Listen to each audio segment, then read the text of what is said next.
நீங்கள் சொல்லுங்கள், கடவுள் இருக்காரா இல்லையா?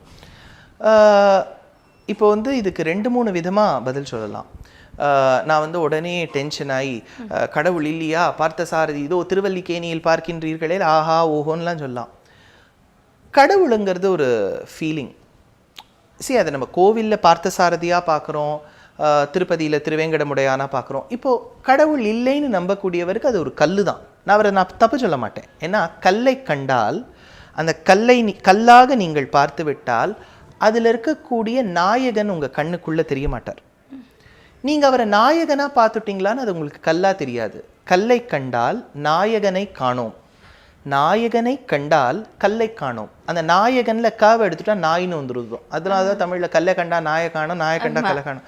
இவ்வளவா நம்ம முன்னோர்கள் ரொம்ப சீப்பாக எழுதி வைப்பாளா? ஸோ அந்த கல்லாக நீங்கள் பார்த்துட்டேன்னா அது வந்து உங்களுக்கு அதில் இருக்கக்கூடிய இறைவன் தெரிய மாட்டார்.